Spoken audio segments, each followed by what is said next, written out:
Oh, well, Tony, I have another question for you that the people want to know. And the question is, how do you mentally and emotionally cope with the reality of never being released? Mentally, it's hard because every day you wake up in your casket, literally sleep on your deathbed. This destroys you mentally and you become distraught. Mentally, you don't know how to deal with the harsh reality that this is your life. In your cell, you have a table, locker, sink, toilet, and your bed. You are going to die in the bathroom. On top of this, they imprison you 7 hours away from your family. So you can't get in-person visits because it's too far. My daughter was 2.5 when I came to prison. She's 20 now. If you would line her up with 7 different young women, I wouldn't be able to pick her out. I don't even know what she look like. You become so alienated from your family and those you care about. Mentally, it breaks you to the point where you can't push forward and you can't see the light. You fall down this rabbit hole where you realize you are truly alone. Emotionally, you become lost, hopeless, without purpose, and overwhelmed with a sense of sadness that words can't explain. Mentally and emotionally, you don't know how to deal with these thoughts and feelings.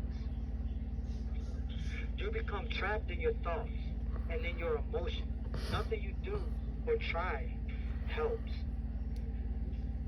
The harsh reality of your life is too much. So what do? They lock you in a box and tell you to deal with it. They tell you to deal with it. You can't beat these demons you face. And you get to the point where you're finally like, what's the point? I was mentally and emotionally broken.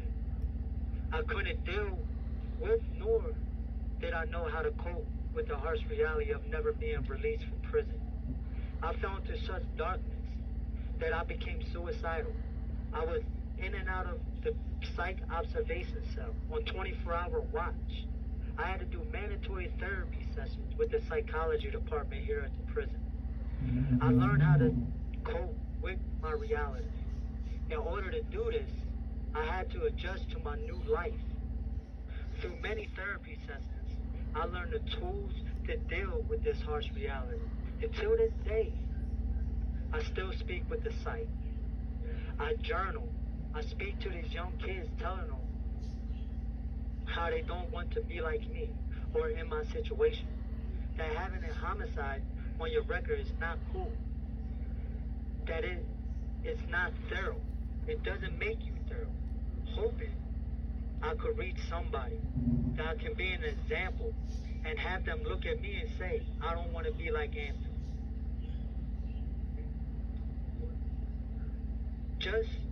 Just being able to vent to someone help relieve the mental and emotional agony I deal with every day. Talking to these young kids give me a sense of purpose. I get the feeling that I could actually impact someone's life.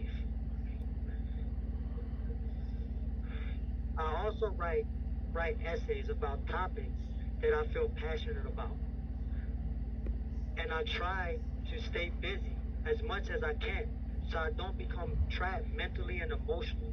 Even though these are coping mechanisms that help me cope with never being released, you can never cope fully with the harsh reality and agony of it. You are constantly reminded of it, and your demons never release that hold they have on you. No matter how much you try, your reality hits you in the face every time you open your eyes. To answer these questions in short, I cope with my reality through therapy, journaling, drawing, feeling of purpose, feeling of I matter and could make a difference. That I'm actually am helping other people stay out of my position. This is my escape from my realities. The tools I learned make coping easier with time. But ultimately, time is the most important part of coping. Thank you guys for listening again.